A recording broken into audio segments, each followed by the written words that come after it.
Bab 309. 9 Lentera Langit. Qin Feng mengangkat alisnya. Dia telah bertanya sebelumnya bahwa Du Tingting memiliki 3 putra. Du Long, Du Hu, Du Bao. Dan Du Long adalah putra tertua Du Leiting. Tuan muda tertua dari keluarga Du dari keluarga emas. Pada saat yang sama, Du Long juga memperhatikan mata Qin Feng. Dan melihat ke sini dengan matanya yang sulit diatur. Segera, dia mencibir. Nak, aku mengenalmu. Bukankah kamu adalah anak laki-laki yang membuat keributan besar di perjamuan keluarga Huo sebelumnya? Itu benar. Qin Feng mengangguk dan menatap Du Long dengan mata membara. Momentumnya tidak lemah sama sekali. Du Long mendengus dingin. Dengan sedikit rasa jijik di matanya. Wah, kamu gila sekali. Sebelumnya, kamu benar-benar berani berbicara dengan arogan di depan semua orang. Mengatakan bahwa kamu ingin menggulingkan status 12 keluarga emasku dan menulis ulang peraturan Shanghai. Keluarga emas mengambil alih. Dalam ratusan tahun terakhir, tidak ada seorang pun di Shanghai yang berani berbicara seperti ini. Apakah Anda memenuhi syarat? Petik 2 petik 2. Apa yang dikatakan Du Long benar. Selama ratusan tahun terakhir, Istana Kekaisaran telah mengirimkan banyak pejabat untuk mengambil alih Shanghai. Namun, tidak ada yang berani menjadi musuh 12 keluarga emas. Siapapun yang berani melakukan ini pasti tidak akan bertahan sebulan. Sedangkan bagi mereka yang bertahan, kebanyakan dari mereka memilih menyerah di bawah intimidasi keluarga emas. Di Shanghai, jika Anda ingin bertahan hidup, berkolaborasi adalah satu-satunya pilihan. Lakukan yang terbaik. Qin Feng juga mencibir. Hasilnya, kamu bisa menunggu dan melihat. Ini benar-benar gila. Mata Du Long menyendiri. Tapi dia memandang rendah Qin Feng dari lubuk hatinya. Kenapa? Kamu terburu-buru malam ini. Ikut dengan 9 naga Cao Tianxi. Tentu saja, Qin Feng berkata dengan bangga. Saya pasti akan mendapatkan benda ini. Begitu dia mengatakan ini, orang-orang di Golden keluarga tertawa. Mereka memandang Qin Feng seolah-olah sedang menonton lelucon. Anak ini hanya sedang melamun. Siapa yang tidak mengetahui kekayaan keluarga Du? Di antara 12 keluarga emas yang menguasai Shanghai, keluarga Du tidak ada duanya. Mereka adalah kepala keluarga emas. Kekayaan mereka setinggi langit. Dan kekayaan mereka mampu menyaingi negara. 11 keluarga emas lainnya jauh di belakang keluarga Du. Itu konyol. Du Long mencibir. Kamu berani berbicara seperti ini di depanku. Aku khawatir kamu tidak tahu betapa menakjubkannya kekayaan keluarga Duku, kan? 9 naga segel Cao Tian ditakdirkan menjadi milikku. Bagiku. Nak, kamu bukan dari keluarga emas. Kamu bahkan tidak memenuhi syarat untuk berpartisipasi dalam pelelangan ini. Menurut aturan, kakimu harus patah dan diusir. Mendengar ancaman ini, Yi Yuye tiba-tiba menjadi pucat. Dalam keputusasaan, dia dengan cepat berkata kepada Du Long, Tuan Du, saya membawa Qin Feng masuk. Dia adalah teman saya. Dan dia benar-benar membutuhkan segel Cao Tian 9 naga. Tidak bisakah Anda mempersulitnya? Petik 2 tanda tanya. Yi Yuye secara terbuka membela Qin Feng. Dan para tetua serta pemuda dari keluarga emas yang hadir semuanya menunjukkan ekspresi tidak senang. Dia juga dari keluarga emas. Tanpa diduga, wanita ini mengarahkan sikunya keluar untuk melindungi musuhnya. Itu saja. Du Long tampak menghina dan berkata dengan acuh tak acuh. Kupikir Yi Yuye yang membawamu masuk. Jadi aku akan menjualnya mie tipis dan mengampunimu kali ini. Petik 2 tanda tanya. Cao Tianxi. Aku akan memberimu kesempatan. Buka matamu dan lihat sumber keuanganku yang kuat. Setelah mengatakan itu, Du Long menunjukkan cibiran misterius dan memasuki kotak eksklusifnya. Sombong. Mendominasi dan sombong. Panggilan. Yi Yuye menghela nafas lega. Qin Feng tenang dan tenang. Tidak takut dengan provokasi Du Long. Berjuang demi kekayaan. Dia tidak pernah takut pada siapapun. Selanjutnya, pelelangan dimulai. Yang muncul di depan adalah harta karun langka, mutiara Laut Selatan, kaligrafi antik, dan lukisan. Ini semua adalah harta karun yang luar biasa. Salah satunya bernilai mahal. tapi Qin Feng tidak tertarik padanya. Akhirnya, tiba waktunya untuk grand final. Segel Kowloon Cao Tian. Di bawah perlindungan pribadi dua tuan yang berkuasa, bayi itu diantar ke dalam kotak hitam yang indah. Segera, buka di depan umum. Hoa, hoa, hoa. Untuk sesaat, semua mata tertuju padanya. Segel Kowloon Cao Tian duduk dengan tenang di dalam kotak hitam. Itu terbuat dari batu giok kuno terbaik. 9 naga bersisik emas diukir di sekeliling tubuh segel dengan ukiran yang luar biasa. Mata raksasa lonceng tembaga memandang ke arah langit. Dengan gigi dan cakar terentang. Seperti aslinya. Seolah-olah akan terbang ke langit. Di bawah sorotan, pembawa acara langsung memperkenalkannya. Benda ini adalah segel Cao Tian 9 naga. Dikabarkan bahwa itu berasal dari dinasti kuno ribuan tahun yang lalu. Kaisar menerima hadiah dari yang abadi. Petik 2. Petik 2. Pada saat ini, semua penonton melebarkan mata mereka dan melihat dengan penuh semangat ke segel Cao Tian 9 naga di atas panggung. Mata mereka semua menunjukkan keinginan yang tak tertandingi. Bersiap dan bersemangat untuk mencobanya. Qin Feng juga mengamati dengan cermat. Karena jaraknya yang jauh, dia tidak dapat melihat dengan jelas. Tetapi dia dapat melihat bahwa itu memang batu giok kuno dengan banyak sejarah. Dan ukirannya sangat indah dan hidup. Terlebih lagi, terdapat jejak-jejak perubahan hidup yang terlihat jelas. Yang memang tampak nyata. Yang lebih mengkhawatirkannya adalah tuan rumah mengatakan bahwa segel giok ini diberikan kepada dinasti tertentu oleh makhluk abadi. Mungkinkah yang disebut makhluk abadi adalah orang-orang dari reruntuhan Kunlun? Kepala klan Ouyang di ibu kota kekaisaran sebelumnya mengatakan bahwa ibunya, Qin Ruohuang, kemungkinan besar berasal dari reruntuhan Kunlun. Harus ada hubungan di antara mereka. Segera, tuan rumah mengumumkan bahwa penawaran resmi dimulai. Harga awalnya 1 miliar, 1,5 miliar, 2 miliar, 3,5 miliar, 5 miliar. Petik 2. Petik 2. Tak lama kemudian, semua tamu yang hadir menawar dengan sengit, dan suasananya sangat meriah. Dalam waktu singkat, harganya mencapai 10 miliar, dan itu berjalan lancar. Tiba-tiba, sebuah lampu menyala di kotak nomor 1, menerangi seluruh penonton. Ya Tuhan, Tuan Du menyalakan lentera langit. Sungguh tindakan yang bagus. Petik 2. Petik 2. Semua orang berseru. Qin Feng mengerutkan kening dan bertanya pada Yi Yuye di sampingnya. Apa yang dimaksud dengan menyalakan lentera langit? Yi Yuye menjelaskan. Menyalakan lentera langit pada awalnya adalah metode yang digunakan oleh orang-orang kaya kuno untuk memperjuangkan kekayaan. Menyalakan lampu. Artinya, itu tidak peduli berapa banyak yang ditawarkan pihak lain. Anda akan membayar 2 kali lipat untuk menunjukkan sumber daya keuangan dan kepercayaan diri Anda yang kuat. Misalnya, sebelum orang lain meminta 10 miliar, sekarang Dulong meminta 20 miliar. Petik 2.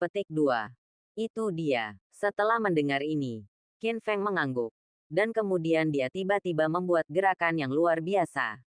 Dia melangkah maju dan menyalakan 9 lentera langit di depan kotaknya. Tiba-tiba, untuk sesaat, ke-9 lentera langit dinyalakan oleh Qin Feng. Cahayanya begitu terang hingga mengejutkan seluruh penonton. Semua orang gempar, tapi Qin Feng mengangkat kepalanya tinggi-tinggi dan dadanya tinggi-tinggi, seperti sekuat naga. 9 lentera langit memancarkan cahaya yang menyilaukan. Bab 310, 90 miliar. Apa, nyata atau salah? Anak ini Qin Feng. Dia benar. Benar menyalakan 9 lentera langit. Sangat terkejut di hatiku. Untuk menyalakan 9 lentera langit sekaligus, Anda setidaknya harus memiliki modal untuk mendukungnya. Apakah anak ini begitu kaya? Tuan Qin, apa yang kamu lakukan? Yi Yuye juga terkejut. Dia tidak menyangka Qin Feng akan melakukan hal seperti itu. Itu sungguh mengejutkan. Nyalakan lentera langit, Qin Feng berkata dengan tenang. Bukankah kamu mengatakan bahwa jika kamu menyalakan lentera langit, tawarannya akan berlipat ganda? Ini akan menghemat tenaga. Tidak, penjelasannya sendiri. Yang membuat Qin Feng salah paham. Mengetahui apa yang dia maksud. Dia tiba-tiba merasa cemas padanya. Tuan Qin, saya khawatir Anda tidak mengerti apa yang saya maksud. Menyalakan satu lentera langit berarti menggandakan jumlahnya. Tetapi jika 9 lentera langit menyala pada saat yang sama, itu berarti jumlahnya 9 kali lipat. Dengan kata lain, sekarang kamu 90 miliar. Ini adalah angka astronomi. Petik 2 petik 2.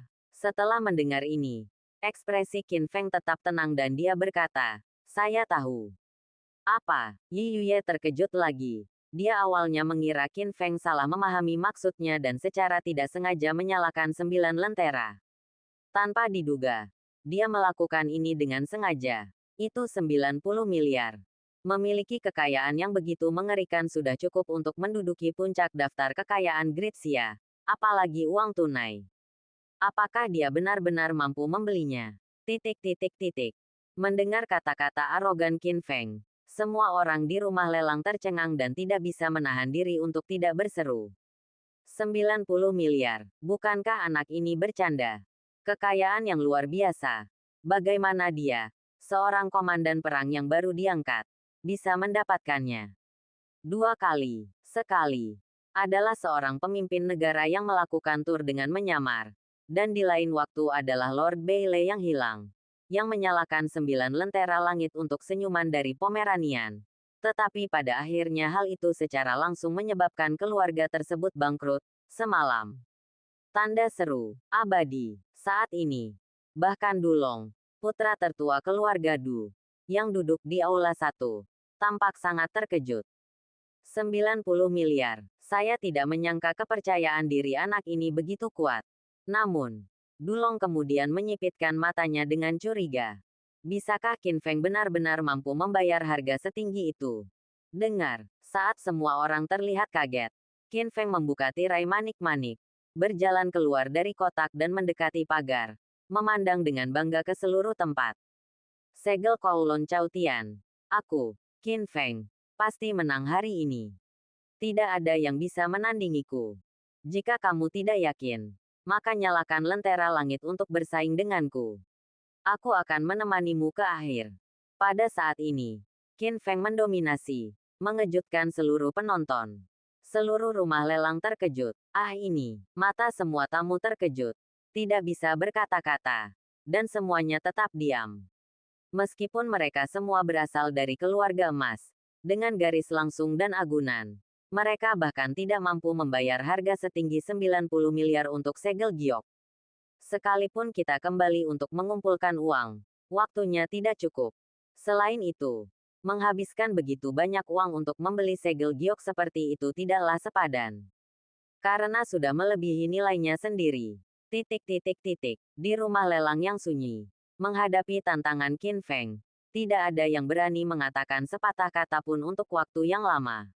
Jelas bahwa tidak ada yang menjadi lawan Qin Feng. Hoa. Saat berikutnya, semua orang melihat ke kotak khusus nomor 1, tempat Dulong duduk.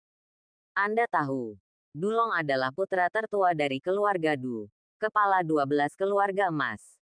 Dia kaya dan kaya serta mampu menyaingi negara. Terlebih lagi, dia dan Qin Feng pernah bertukar kata-kata kasar sebelumnya. Jika ada satu orang di antara penonton hari ini yang dapat bersaing dengan kekayaan menakjubkan Qin Feng, mungkin itu adalah Dulong. Mereka tidak keberatan melihat kegembiraannya. Jadi wajar saja mereka ingin melihat sikap Dulong. Saat ini, Dulong juga terlihat murung, membuka tirai manik dan keluar dari kotak. Dia dan Qin Feng terpisah puluhan meter, dan mata mereka terkunci dalam konfrontasi yang tak terlihat. Kamu bocah. Kamu berani mencuri sesuatu dariku. Betapa beraninya kamu. Kamu layak menjadi komandan departemen perang. Tampaknya kepercayaan diri kamu sangat kuat.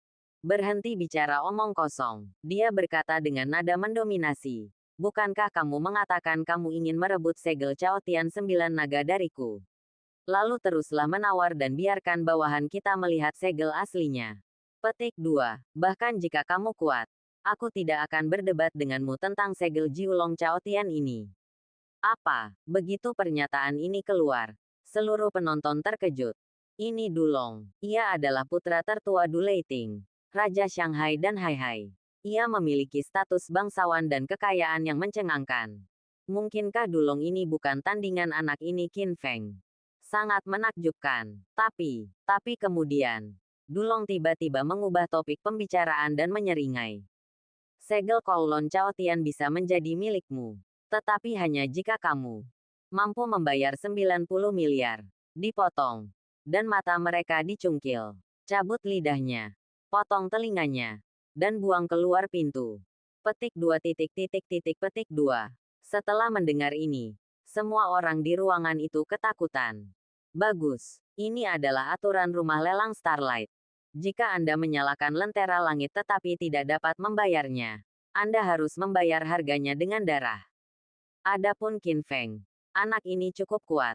Tetapi bisakah dia benar-benar menghasilkan 90 miliar?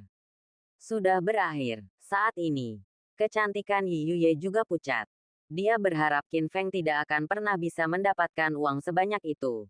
Dan menyalakan lentera tadi hanyalah keinginannya saja. Dalam keputusasaan, dia bertanya lagi kepada Qin Feng, Tuan Qin, berapa banyak uang yang Anda miliki? Jika tidak cukup, saya dapat membantu. Tetapi meskipun keluarga Yi adalah keluarga emas, sebagian besar dananya telah diubah menjadi industri dan modal kerja. Tidak sebanyak itu. Saya hanya dapat membantu Anda dengan 10 miliar. Petik 2. Tidak, Qin Feng berkata. Terima kasih atas kebaikan Anda. Tetapi saya masih tidak membutuhkan itu. Uang. Petik 2. Apa? Mendengar hal tersebut, Yi Yuye sangat terkejut. Meskipun Qin Feng kuat dalam seni bela diri, dia hanyalah seorang komandan perang. Bahkan jika dia juga penerus dari Medical Saint, memiliki keterampilan medis yang tak tertandingi dan merawat orang. Tidak peduli berapa banyak dia dibayar, dia tidak dapat dengan mudah mengumpulkan kekayaan sebesar itu. 90 miliar uang tunai. Ini angka yang sangat besar. Pada saat ini, staf datang bersama Jiulong Chaotiansi dan meminta Qin Feng untuk membayar. Pada saat yang sama, puluhan penjaga keamanan dari rumah lelang juga mengelilinginya. Jika Qin Feng tidak dapat membayar, dia akan menghadapi balas dendam yang gila-gilaan dan membayar harga yang sangat mahal. Di bawah sorotan, Hoa, Qin Feng mengeluarkan kartu hitam dari sakunya dan menggeseknya tanpa berkedip. Tak lama kemudian, terdengar suara elektronik dari mesin pos. BIP konsumsi berhasil. 90 miliar. Bab 311. Dalang di balik layar. Untuk sesaat, seluruh tempat menjadi heboh. Semua orang menatap Qin Feng dengan ekspresi luar biasa. Dan mereka semua terkejut di dalam. Ini 90 miliar. Apa konsepnya? Tahukah Anda? Dengan jumlah sebesar 90 miliar ini, Anda tidak hanya bisa dengan mudah menjadi orang terkaya di provinsi lain. Bahkan cukup untuk menciptakan keluarga emas lainnya di Shanghai. Kota tempat berkumpulnya keluarga-keluarga kaya. Semua orang tidak dapat memahami bahwa Qin Feng hanyalah seorang komandan perang. Apalagi dia baru menjabat. Dari mana dia mendapat uang sebanyak itu? Dulong juga terkejut. Dia mengira anak ini Qin Feng hanya mencoba membuat dirinya gemuk dengan menyalakan 9 lentera langit di depan semua orang. Dan dia hanya mencoba menyenangkan orang lain. Dia bahkan berharap Qin Feng tidak akan bisa mengeluarkannya. Tanpa diduga, orang ini mengeluarkan jumlah yang mengejutkan sebesar 90 miliar tanpa berkedip. Mengejutkan seluruh penonton. Sepertinya dia benar-benar meremehkan anak ini. Qin Feng lebih kaya dari yang dia kira. Di sisi lain, Yi Yuye juga sangat terkejut. Dia awalnya berpikir bahwa Qin Feng tidak mampu membeli begitu banyak uang. Dan bahkan ingin membantu Qin Feng. Tetapi dia tidak menyangka bahwa Qin Feng sebenarnya adalah orang kaya yang tersembunyi. Dibandingkan dengan Qin Feng, tampaknya kekayaan keluarga Yi pun tidak layak untuk disebutkan. Kekayaan Qin Feng mungkin melampaui kekayaan keluarga emas biasa. Di mata orang luar, sungguh luar biasa bahwa Qin Feng dapat mengambil uang tunai 90 miliar dengan begitu mudah. Dan bahkan mengejutkan mereka selama 100 tahun. Namun kenyataannya, uang ini hanyalah setetes air bagi Qin Feng. Panglima Departemen Perang Shanghai hanyalah salah satu dari identitasnya. Dia masih menjadi pemimpin muda dari organisasi Longmen terkuat di Daxia saat ini. Dia memiliki kekuatan yang besar dan sangat mulia. Di saat yang sama, dia juga merupakan presiden misterius di balik grup Feng Yun. Juga di ibu kota kekaisaran, dia pergi untuk menagih hutang dari Ma Tianlin, orang terkaya di Great Xia, dan pertama kali memperoleh setengah dari properti grup Ma. Properti ini secara langsung menyebabkan keluarga Ma jatuh dari posisinya sebagai orang terkaya. Hasilnya, grup Feng Yun menjadi salah satu dari 10 chaebol teratas di Daxia. Kemudian, Qin Feng seorang diri membunuh keluarga Ouyang untuk memulihkan upeti keluarga Ma kepada keluarga Ouyang. Ouyang Cheng menundukkan kepalanya dan membayar kembali 2 kali lipat jumlah 200 miliar. Sepotong demi sepotong. Sepotong demi sepotong. Kekayaan Qin Feng telah tumbuh dengan kecepatan yang mencengangkan. Saat ini, dia bahkan tidak tahu berapa banyak uang yang dia miliki. Tapi ada satu hal. Tidak peduli siapa orang terkaya, keluarga kaya di ibu kota kekaisaran, atau salah satu dari 12 keluarga emas di Shanghai. Di seluruh Daxia, tidak ada yang bisa melampaui Qin Feng dalam hal uang tunai di rekening. Inilah kepercayaan dirinya. Itu sebabnya dia mampu menyalakan 9 lentera langit yang menakjubkan dengan tenang dan tanpa berkedip. Dan segel Kowloon Cao Tian telah lama ditakdirkan untuk ada di sakunya. Di mata semua penonton yang terkejut, Qin Feng memandang Dulong sambil mencibir dan berkata dengan bangga, "Tuan Du, hari ini saya akan mengajari Anda sebuah kebenaran. Ada orang di luar dunia, dan ada langit di luar dunia. Raja Shanghai dan Hai, ada orang di dunia ini yang lebih kuat dan berkuasa daripada Anda. Eksistensi yang lebih tak terkalahkan. Sebelumnya, Anda mengatakan bahwa saya tidak memenuhi syarat untuk menantang status keluarga emas dan menulis ulang aturan keluarga emas Shanghai. Sekarang, ku beritahu padamu, dalam hal kekuatan, saya lebih kuat dari keluarga Du Anda. Dan dalam hal sumber daya keuangan, keluarga emas tidak dapat mengalahkan saya. Sekarang, apakah menurut Anda saya cukup memenuhi syarat?" Bergema di seluruh rumah lelang. Semua orang kagum. Mereka tidak menyangka Qin Feng bersembunyi begitu banyak dan memiliki dasar yang begitu dalam. Yang lebih mengejutkan lagi adalah dia berani memprovokasi Dulong secara terbuka. Sekarang, ada sesuatu yang bagus untuk ditonton. Dulong memiliki status bangsawan. Dan ayahnya, Du Leiting, adalah Raja Shanghai dan Hai yang ditakuti di seluruh Shanghai. Hari ini, Dulong telah kehilangan muka. Dia pasti tidak akan menyerah. Anak ini sedang mencari kematian. Tanpa diduga, saat dihadapkan pada provokasi Qin Feng, Dulong tidak langsung marah dan geram seperti yang dibayangkan orang. Dia hanya menatap Qin Feng dengan sinis, menunjukkan cibiran aneh, dan kemudian berbicara dengan penuh arti. "Nak, kamu memang memiliki beberapa keterampilan, tapi jangan terlalu cepat bahagia. Para master bersaing satu sama lain, bersaing dengan kekuatan, dan terlebih lagi dengan tipu muslihat. Hari ini, kamu tampaknya berada dalam posisi yang baik, tapi kamu belum tentu menang, dan aku juga belum tentu menang.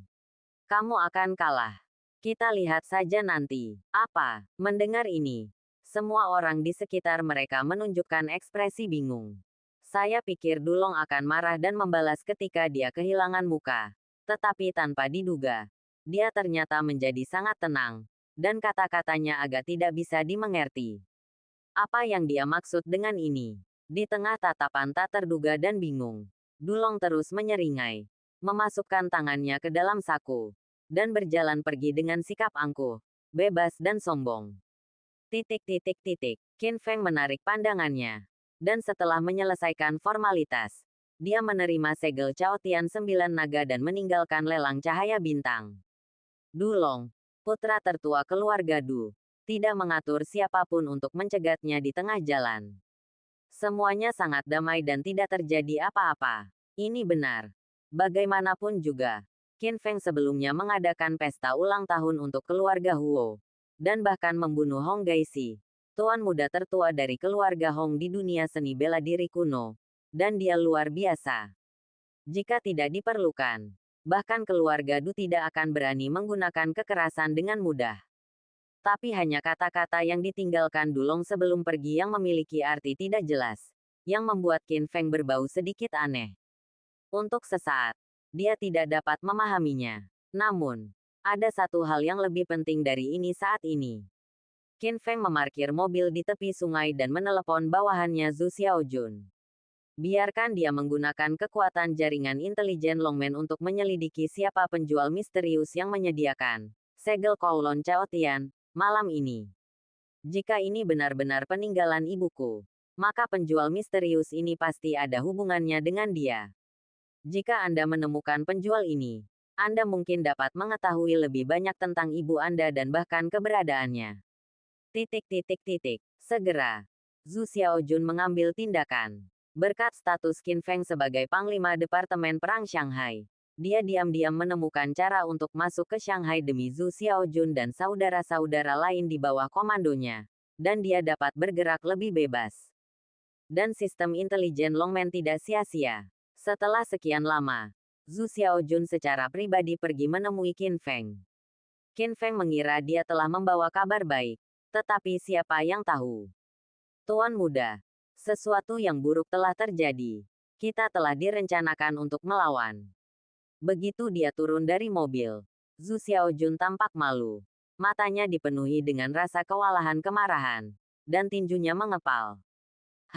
Melihat ekspresinya yang aneh, Qin Feng mengangkat alisnya dan bertanya dengan rasa ingin tahu, bagaimana Anda mengatakan ini?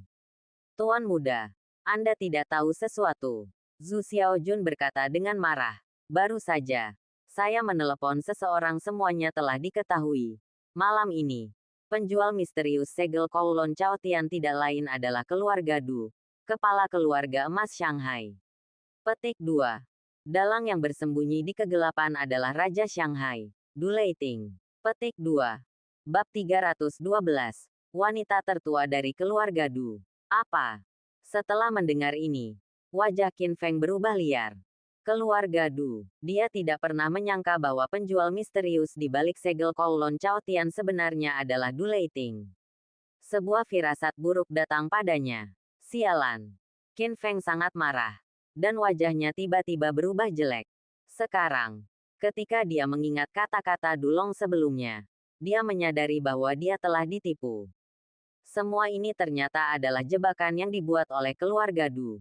Mereka mungkin mengeluarkan 9 naga Chaotian Seal, dan menyebarkan berita bahwa itu adalah barang yang ditinggalkan oleh ibunya, Qin Ruohuang untuk memikatnya agar mengambil umpan.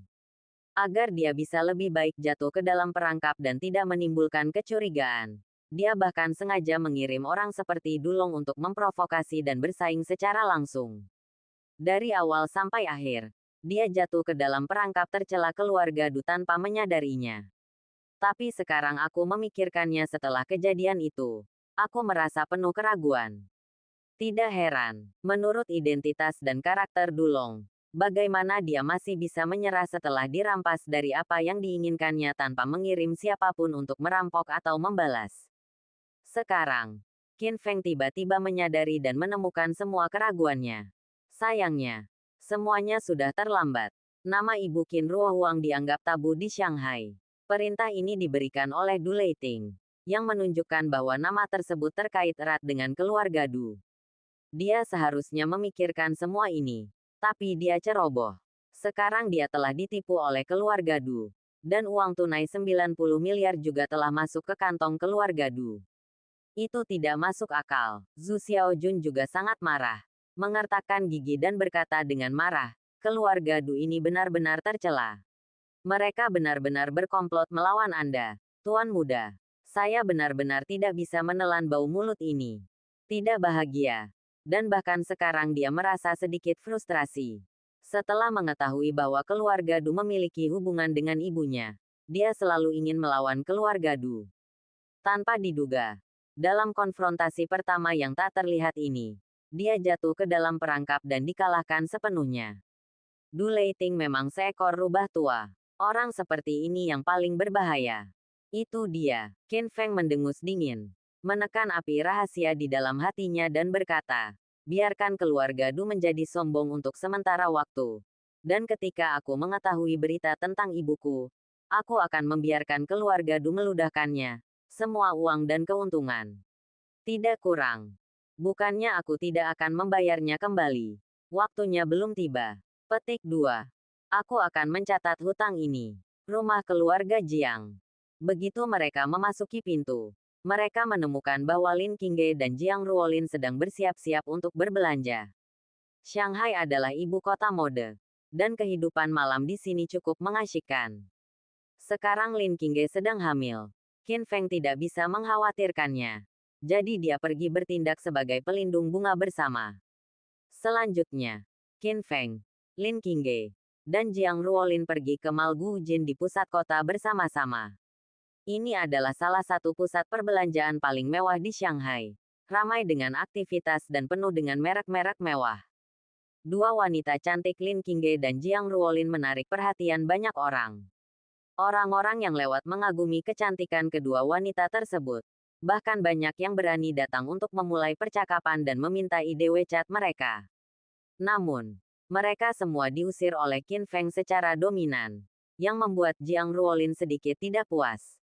Hei, dia berkata dengan tidak senang. Qin Feng, apa yang kamu lakukan? Kamu telah mengusir semua orang. Bagaimana saya bisa menemukan takdir? Apakah perlu? Qin Feng berkata sambil setengah tersenyum tetapi tidak tersenyum. Aku di sini hanya untuk King. Itu hanya lagu untuk menangkap lalat. Lagi pula, seluruh tubuh orang yang datang untuk mengobrol denganmu tidak seberharga salah satu anting Hermesmu. Kamu untuk menemukan seseorang yang cocok. Bagaimana kamu bisa tetap menyukai mereka? Mendengar ejekan dalam kata-kata Qin Feng, Jiang Ruolin menggembungkan pipinya dengan marah. Dia mendengarnya. Sebelumnya, dia selalu meremehkan Qin Feng, merasa bahwa dia berasal dari latar belakang rendahan dan tidak layak untuk sahabatnya Lin Qingge. Akibatnya, Qin Feng menyimpan dendam dan menggunakan kata-kata ini untuk mengejeknya. Qingge, lihat dia. Jiang Ruolin dengan marah mengeluh kepada Lin Qingge. Lin Qingge hanya tersenyum. Tak lama kemudian, mereka bertiga masuk ke sebuah toko pakaian mewah untuk membeli pakaian. Pakaian apapun di sini bernilai banyak uang, dan sejumlah angka nol sudah cukup untuk menakut-nakuti orang. Tetapi bagi gadis kaya seperti Lin Qingge dan Jiang Ruolin, ini bukan apa-apa bagi mereka. Dan mereka mulai berganti pakaian dengan semangat yang tinggi. Qin Feng duduk di samping dan menunggu. Tendang, tendang, tendang. Tiba-tiba, sekelompok pria bertubuh besar berjas bergegas masuk dengan sikap mendominasi dan mengumpat. Kosongkan tempatnya. Semuanya keluar dari sini. Nyonya akan segera datang ke toko ini untuk berbelanja. Semua orang yang menunggu di sini akan menghilang. Petik 2. Tiba-tiba banyak tamu yang mengeluh. Kenapa? Apa yang terjadi? Menurutku kalian terlalu mendominasi. Ya, bagaimana ini bisa terjadi? Itu tidak masuk akal. Tanda seru petik 2. Pria, itu mendengus dingin dan berkata dengan nada mendominasi. Jadi bagaimana jika kamu tidak masuk akal? Berhentilah berbicara omong kosong dan keluar dari sini. Atau kamu harus menanggung akibatnya. Ini mengerikan. Ini membuat takut semua orang. Meskipun dia sangat tidak puas, pihak lain memiliki begitu banyak orang dan kekuatan sehingga tidak mudah untuk memprovokasi dia. Jadi dia hanya bisa melarikan diri dengan tergesa-gesa. Hei, kalian belum pergi. Kalian mulai bosan dengan hidup, bukan? Seorang pria bertubuh besar berjas menemukan bahwa Jiang Ruolin dan Lin Qingge masih di sana, dan bergegas dengan ganas. Mereka tidak menunjukkan belas kasihan dan akan mengambil tindakan segera setelah mereka muncul. Dan mereka akan menangkap Lin Qingge. Sekarang, keluar. Tiba-tiba sesosok muncul. Itu Qin Feng. Dia sekuat naga. Seperti pembawa pesan yang melindungi bunga. Dia berdiri di depan Lin Qingge dan Jiang Ruolin. Dengan tatapan dingin di matanya. Dia mengambil tindakan dengan jentikan jarinya. Boom! Dengan satu jari yang sepertinya meremehkan. Pria besar itu terbang beberapa meter jauhnya, hampir menyebabkan dia muntah darah. Melihat Qin Feng mengambil tindakan, semua pria besar yang tersisa menjadi marah. Mereka sangat marah sehingga mereka terus berteriak dan memarahi. Kurang ajar, dasar bocah. Kamu mencari kematian. Beraninya kamu bertingkah liar di depan kami. Aku khawatir kamu tidak ingin hidup lama. Qin Feng mendengus dingin dan berkata dengan nada menghina. Mal ini tidak seperti ini. Keluargamu yang memilikinya. Mengapa kamu ingin kami pergi? Dasar bocah. Pria berjas itu berkata dengan arogan. Untuk putri sulungku di ruangan yang sama denganmu yang tak tersentuh. Itu adalah penghujatan terbesar baginya. Juga, bocah yang mengatakannya. Belum lagi pusat perbelanjaan ini. Sebagian besar kota Shanghai harus mematuhi perintah wanita tertua saya. Ada arogansi yang tak terselubung dalam kata-katanya. Nadanya sangat keras. Siapa wanita tertua di keluargamu? Qin Feng bertanya dengan dingin. Jiang Ruolin dan Lin Qingge juga sangat terkejut dan diam-diam menebak. Pada saat ini, pria bertubuh besar berjas berkata dengan bangga, "Nak, aku mungkin akan membuatmu takut sampai mati jika ku beritahu. Wanita tertuaku adalah putri kecil dari keluarga Du di Shanghai, Du Yuyan." Bab 313. Du Yuyan memindahkan bala bantuan. Apa? Begitu kata-kata ini keluar, ekspresi Jiang Ruolin dan Lin Qingge berubah drastis. Siapa di Shanghai yang belum pernah mendengar reputasi keluarga Du? Keluarga Du menempati urutan pertama di antara 12 keluarga emas. Dan kepala keluarga, Du Leiting, adalah Raja Shanghai dan Hai-Hai yang terkenal. Dia galak dan perkasa, menutupi langit dengan satu tangan. Siapa yang tidak takut? Siapa yang tidak takut? Du Leiting memiliki total 4 anak, termasuk 3 putra dan 1 putri. Dan Du Yuyan ini adalah putri kesayangan Du Leiting, Raja Shanghai dan Hai-Hai. Dia sombong dan mengandalkan ayahnya, Du Leiting, untuk mengklaim bahwa dia lebih unggul dari orang lain. Dia sombong, mendominasi dan sombong. Dia mendominasi di Shanghai, tetapi tidak ada yang berani memprovokasi dia. Qin Feng, jangan bertindak sembarangan. Jiang Ruolin sangat ketakutan hingga wajahnya menjadi pucat. Dan dia dengan cepat berkata kepada Qin Feng, Du Yuyan adalah putri bungsu Raja Shanghai dan Hai-Hai, berperilaku tidak masuk akal. Seseorang pernah memprovokasi saya, Du Yuyan. Dia langsung memerintahkan untuk mematahkan kaki lawannya. Dan semua ini hanya karena dia tidak memberi jalan pada mobil sportnya. Jika Anda tidak mau mati, kamu sebaiknya segera meminta maaf. Kamu tidak boleh menyinggung keluarga emas. Petik 2. Namun, Qin Feng tidak takut sama sekali. Tetapi berkata dengan arogan, bagaimana dengan keluarga emas? Saya hanya ingin menantang status keluarga emas dan mengubah langit di Shanghai. Kamu, Jiang Ruolin tertegun dan menatap Qin Feng dengan tidak percaya. Seolah-olah dia sedang melihat orang gila. Gila, dia pasti gila. Keluarga emas telah menguasai Shanghai selama ratusan tahun. Dan tidak ada yang berani mengatakan omong kosong seperti itu. Mengapa Qin Feng, seorang prajurit biasa, benar-benar mati? Pada saat ini, pria-pria besar berbaju hitam itu tertegun sejenak. Ini, kenapa kedengarannya familiar? Nak, apakah kamu panglima tertinggi Departemen Perang Shanghai yang baru saja membuat keributan tentang pesta ulang tahun keluarga Huo sebelumnya? Lumayan, berkata dengan bangga dan tanpa batas. Berapa banyak orang yang Anda miliki? Lihat, saya adalah Komandan Departemen Perang Shanghai, yang berspesialisasi dalam segala jenis kejahatan. Saya ingin melihat betapa arogan dan mendominasi Du Yuyan ini. Tanda seru. Jiang Ruolin terkejut. Dia mengira Qin Feng hanyalah seorang prajurit kecil. Tetapi dia tidak menyangka bahwa dia sebenarnya adalah Komandan Departemen Perang. Anak ini benar-benar menyembunyikan rahasianya. Tapi, itu tidak ada gunanya. Meskipun kejadian ini memang di luar dugaannya. Bahkan jika Qin Feng adalah Panglima Departemen Perang, tidak mungkin dia bisa bersaing dengan keluarga Du. Kengerian keluarga Du melampaui imajinasi.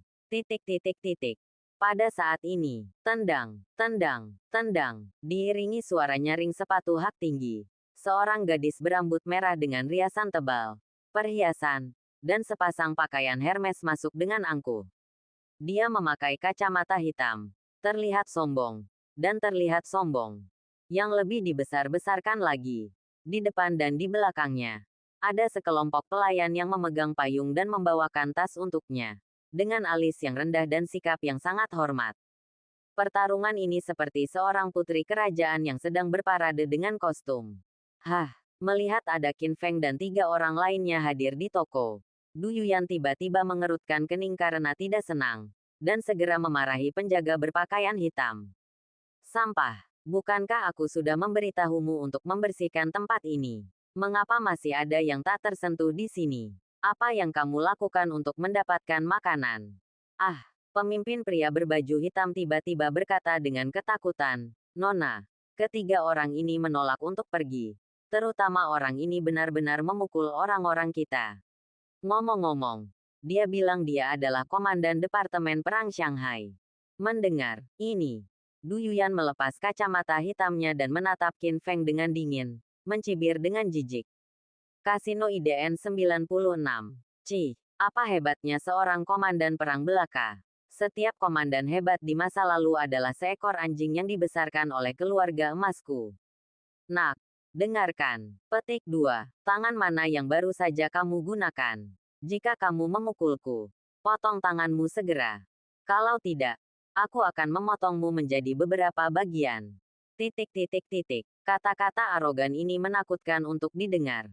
Jiang Ruolin bahkan gemetar. Di sebelahnya, Lin Qingge tidak tahan lagi dan tidak bisa menahan diri untuk tidak berkata, "Nona Du, kamu terlalu sombong jika mulai memukul atau membunuhmu." Lancang, wajah cantik Du Yuyan menjadi dingin. Dan dia berteriak lebih keras, "Dari mana asalmu? Perempuan jalang kecil. Giliranmu yang menyela ketika aku sedang bicara." Petik 2. Yuyan baru saja selesai berbicara. Beberapa pria besar berbaju hitam segera bergegas menuju Lin Qingge. Lin Qingge juga ketakutan. Terkejut dengan kekejaman dan kesombongan Du Yuyan. Dia tidak bisa membayangkan ada orang berdarah dingin di dunia ini. "Qingge, jangan takut. Aku di sini." Hati Qin Feng mendidih karena amarah. Dan momentumnya meledak. Dia meraih lengan pemimpin berbaju hitam yang sedang meraih Lin Qingge. Dan memutarnya dengan keras. Retak. Ah, lengan pria itu tiba-tiba berputar beberapa kali. Tulangnya patah. Dan teriakannya seperti babi yang disembelih. "Jika kamu berani menyentuh wanitaku, kamu sedang mencari kematian." Petik 2. Membawa sepasang tinju raksasa. Dia memasuki kawanan domba dengan kekuatan seperti guntur. Dan menggunakan cara yang kejam. Retak, retak, retak. Sekelompok pria berbaju hitam lengannya dipelintir atau kaki mereka ditendang. Suara patah tulang terus berlanjut. Seperti kacang goreng. Terdengar menyeramkan. Dalam sekejap mata, Qin Feng membunuh semua pria berbaju hitam. Taktik yang mendominasi. Menyapu seluruh lapangan. Hus, lalu, Qin Feng muncul di depan Du Yuyan seperti hantu. Dan menamparnya dengan keras sebelum dia sempat bereaksi. "Jalang, aku akan mengajarimu bagaimana berperilaku hari ini." Pah, ah, Du Yuyan berteriak dengan sedih. Dan ditampar dan diterbangkan lebih dari 10 meter. Ya Tuhan, untuk sesaat, baik penjual di toko maupun orang yang lewat di luar pintu semuanya terkejut dan tidak bisa mempercayai mata mereka. Ini Du Yuyan, putri kecil yang paling dicintai dari Raja Shanghai dan Hai yang terkenal kejam. Tanpa diduga, Qin Feng benar-benar memanfaatkan hatinya dan memukulinya. Sialan, Du Yuyan juga sangat marah. Dia menutupi wajahnya yang terbakar dan mengumpat dengan gigi terkatup. "Kamu bocah. Kamu berani memukulku. Aku putri tertua dari keluarga Du. Dan ayahku adalah Raja Shanghai dan Hai yang terkenal. Kamu sudah mati. Aku pasti akan memanggil seseorang untuk membunuhmu." Petik 2. Petik 2. Hah, Qin Feng mencibir. "Kalau begitu telepon saja seseorang. Aku akan menunggu." Keluarga Du pasti ada hubungannya dengan ibunya. Dia sudah lama ingin membersihkan keluarga Du. Apalagi kemarin keluarga Du ditipu di balai lelang dan merugi 90 miliar. Saatnya mengerjakan buku besar hari ini. Kamu bocah. Kamu punya nyali. Tunggu saja. Du Yuyan sangat marah. Menatap tajam ke arah Qin Feng. Segera memutar telepon dan mengeluh dengan keras. "Saudaraku, saya dipukuli di Malgujin. Cepat kemari simpan saya." Bab 314. Bala bantuan keluarga Du. Sudah berakhir. Melihat Du Yuyan menelepon seseorang, Jiang Ruolin sangat ketakutan hingga wajahnya menjadi pucat dan seluruh tubuhnya gemetar. Dia pernah mendengar bahwa Du Yuyan memiliki 3 saudara laki-laki di atasnya. Du Long, Du Hu, Du Bao. Ketiga bersaudara ini, semuanya tidak mudah digunakan. Mereka kuat dalam kultivasi dan memiliki reputasi yang buruk. Mereka disebut kota besar Shanghai. Dan mereka sangat terkenal sehingga ekspresi mereka berubah. Adapun Du Yuyan, adik perempuan bungsu, ketiga saudara laki-laki dari keluarga Du juga sangat mencintainya. Tapi sekarang, Qin Feng mengalahkannya. Tidak peduli siapa yang dipanggil Du Yuyan, tidak ada yang bisa dilawan Qin Feng. Semuanya sudah berakhir sekarang. Qin Feng, Jiang Ruolin berkata dengan suara gemetar. Anak nakal, kamu mendapat masalah besar kali ini. Tidak masalah jika kamu sendiri yang mencari kematian. Jangan melibatkan aku dan King Ge. Kapan tuan muda keluarga Du datang, kamu pasti akan mati. Tapi Qin Feng tidak menunjukkan rasa takut di wajahnya. Dia tenang dan tenang, tetapi dia menantikannya. Ketiga putra Du Leiting, Raja Shanghai dan Hai Hai, Du Long, Du Hu dan Du Bao, dikenal sebagai 3 pahlawan keluarga Du. Saya tidak tahu yang mana dari 3 bersaudara yang Du Yuyan telepon saat ini. Itu saja. Tidak masalah. Qin Feng berpikir dengan bangga bahwa tidak peduli siapa yang datang hari ini, dia pasti tidak akan menunjukkan belas kasihan. Keluarga Du telah menipunya untuk menipunya hingga mencapai angka 90 miliar. Dan cepat atau lambat mereka harus mengungkapkan semuanya. Malam ini, ayo kumpulkan bunganya dulu. Saudaraku, cepatlah datang. Aku akan menunggumu. Setelah menelepon, Du Yuyan menatap Qin Feng dengan mata tegas dan berteriak dengan arogan. Kamu bocah. Jangan lari jika kamu berani. Adikku akan segera datang. Kakak sangat mencintaiku. Jika kamu berani memukulku, dia tidak akan pernah melepaskanmu. Dia menjadi berkeping-keping. Berubah menjadi daging. Dan istrimu. Dia juga tidak bisa melarikan diri. Aku akan mengirimnya ke klub untuk menjemput para tamu dan menjadikannya bekerja untuk keluarga Du sampai dia mati. Qin Feng tiba-tiba saya sangat marah. Baru saja. Dia baru saja menamparkan Du Yuyan. Tetapi bukannya bertobat. Dia malah bertambah parah. Tidak apa-apa memarahinya. Tetapi Lin Qingge adalah istri dan kerabatnya. Dan pada saat yang sama, dia juga Nilin. Dasar jalang, karena kamu suka meludahkan kotoran ke seluruh mulutmu, aku akan mewujudkannya untukmu. Setelah mengatakan itu, Qin Feng bergegas ke Du Yuyan dengan niat membunuh, dan menamparnya dengan keras tanpa ampun. Bang, bang, bang, petik 2. Mata Qin Feng dingin dan diam. Auranya mencengangkan. Dan dia tidak bersimpati pada wanita jahat seperti itu. Tamparan yang menakjubkan. Seperti badai. Ditampar ratusan kali. Ah, Du Yuyan berteriak sedih setelah ditampar. Meringkuk di tanah. Dan meratap kesakitan. Setelah ratusan kali ditampar, dia dipukuli hingga kepala babi. Mulut dan hidungnya berdarah. Hidungnya memar dan wajahnya bengkak. Serta beberapa gigi depannya tanggal. Pelacur. Dengarkan aku. Qin Feng menatapnya dengan merendahkan dan berkata dengan marah. Jika kamu berani meludah dan berbicara kasar lagi, aku akan mengulitimu hidup-hidup. Setelah mendengar ini, Du Yuyan marah. Seluruh tubuhnya gemetar. Dan dia tersentak dan berkata, kamu bajingan. Tunggu saja, kamu akan menyesal ketika saudaraku datang. Qin Feng tidak takut. Tetapi berkata dengan bangga, jangan bicara tentang saudaramu. Bahkan jika ayahmu Du Leiting datang, aku berani menamparmu di depannya. Dalam keributan, semua orang terkejut. Siapa yang tidak tahu apa status keluarga Du di Shanghai? Sebagai kepala dari 12 keluarga emas. Tapi orang yang berani mengalahkan Du Yuyan tetaplah yang pertama. Dia juga orang pertama yang berani tidak menghormati Du Leiting. Anak ini, sungguh gila. Dia menikmati pertarungannya sekarang. Tapi dia akan mendapat bencana. Tuan Wang ada di sini. Tiba-tiba, seseorang berteriak karena terkejut. Tendang, tendang, tendang. Segera setelah itu, seorang pria parubaya berjas dan sepatu kulit berlari setelah mendengar berita tersebut. Itu tidak lain adalah pemilik Guojin Mall, Wang Guofeng. Di kota Shanghai, Wang Guofeng dianggap sebagai orang yang sangat kaya, dengan kekayaan bersih puluhan miliar. Ketika orang biasa menjadi kaya, dia akan menundukkan kepala dan menjilatnya dengan segala cara. Lembaga keuangan nasional terbesar di Shanghai dimiliki olehnya.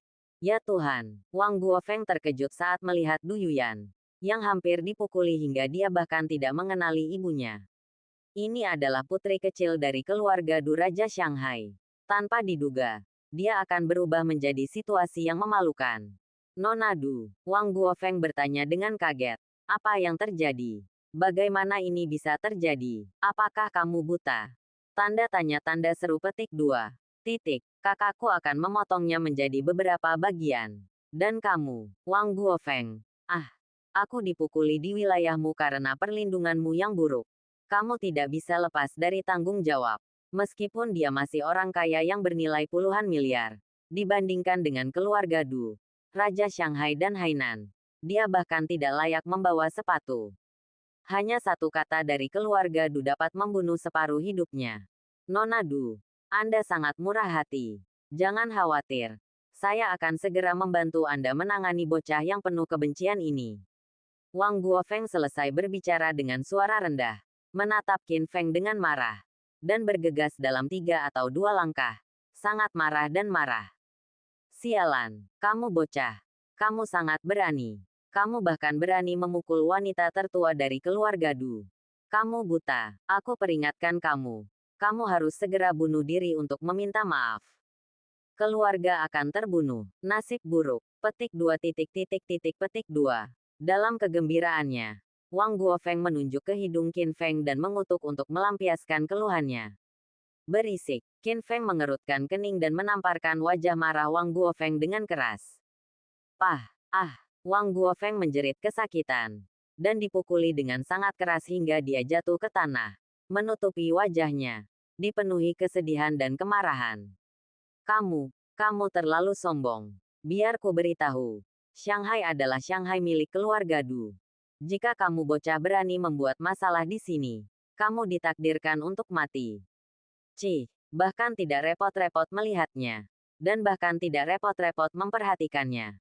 Pada saat ini, deng deng deng, tiba-tiba, terdengar suara langkah kaki cepat di luar Guojin. Saya melihat ribuan penjaga keluarga Du bergegas masuk dengan pisau panjang. Area kegelapan yang luas, ganas dan mematikan. Lebih dari selusin kendaraan lapis baja langsung menghancurkan jendela dan dinding pusat perbelanjaan dari lantai ke langit-langit, dan bergemuruh masuk. Yang lebih mengerikan lagi adalah ada puluhan tekanan mengerikan yang melanda seperti gelombang liar. Mereka semua adalah ahli seni bela diri. Dalam sekejap mata, seluruh Guojin terkepung. Formasi menakutkan seperti itu dilebih-lebihkan seperti medan perang yang sengit. Bahkan dari jarak jauh, seseorang dapat merasakan aura pembunuh yang kuat yang tidak dapat diselesaikan. Dan warna dunia pun ikut berubah. Para penjaga itu berjaga di luar pusat perbelanjaan, seperti tembok besi. Bersihkan tempatnya. Tuan muda mendapat perintah. Tidak ada seekor lalat pun yang boleh terbang keluar. Para preman yang menindas wanita muda itu harus ditangkap dan dipotong-potong dengan ribuan pedang.